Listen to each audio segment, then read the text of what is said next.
Hello guys, আমরা চলে এলাম দক্ষিণেশ্বর ওভারব্রিজ দিয়ে নেমে চলে এলাম। আজকে চলে যাবো বেলুড় মঠে, গঙ্গা পার হবো। ফেরিতে টিকিট কাটলাম, 10 টাকা করে নিল। ফেরিতে উঠে গেলাম, আপনারা দেখতে পাচ্ছেন। গঙ্গা পার হচ্ছি, গঙ্গাকে প্রণাম করলাম, এগিয়ে গেলাম। আমরা দেখছেন গঙ্গার ভীষণ স্রোত পড়ছে গঙ্গায়, বিশাল স্রোত। আমরা চলে যাবো আজকে বিবেকানন্দ বেলুড় মঠে। আপনাদের দেখাবো বিবেকানন্দ যেখানে বেলুড় মঠে ছিল সেই স্থানে আমরা চলে এলাম। দেখতে পাচ্ছেন সবাই ছবি তোলার জন্য ব্যস্ত হয়েছে। পাখিগুলো খুব ঘুরছে। মহারাজরাও এখন বেরোবে, বিকাল টাইমে হয়ে গেছে। সবাই বসে গল্প করছে। চলে এলাম আমাদের চোখের মণি, নয়নের মণি যেই বিবেকানন্দ, সেই বিবেকানন্দ যেখানে সাধনা করে, যেখানে থাকতো, সেই বিবেকানন্দ, সেই স্থানে আমরা চলে এলাম। আপনারা দেখতে পাচ্ছেন মহারাজা যাচ্ছে। পাখিগুলো নির্ভয়ে ঘুরছে, যেন কোনো ভয় নেই। সত্যিই তো, সাধুদের কাছে আসলে কোনো ভয় বলে কোনো প্রাণীর ভয় দূর হয়ে যায়। সৎসঙ্গ করলে ভয় দূর হয়ে যায়।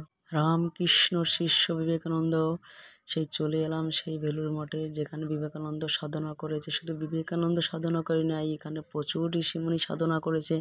সেই স্থানে চলে এলাম। আপনারা দেখতে পাচ্ছেন ওপারে দক্ষিণেশ্বরের মন্দির, এপারে বেলুড় মঠ। আমরা বেলুড় মঠে এখন চলে এসেছি। দেখছেন সবাই বসে গল্প করছে। আর এখানে পাখিগুলো খুব সুন্দরভাবে বিচরণ করছে। এদের কোনো ভয় বলে কিছু মনে হলো না আমার, কেন এখানে সাধুরা থাকে, এখানে বড় বড় মহারাজরা থাকে। বেলুড় মঠ, আপনারা জানেন তো বেলুড় মঠ কত জাগ্রত।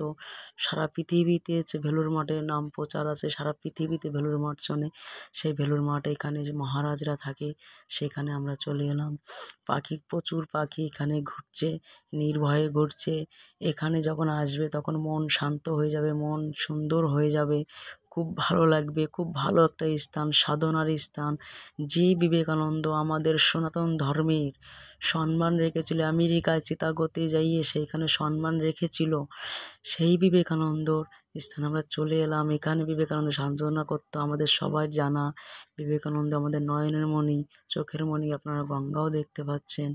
সেই স্থানে চলে এলাম। এখানেও সবাই বেশ সুন্দরভাবে ঘুরতে পারবে, কিন্তু এখানে যখন আসবে কোনো নেশাজাত জিনিস এখানে নিষিদ্ধ।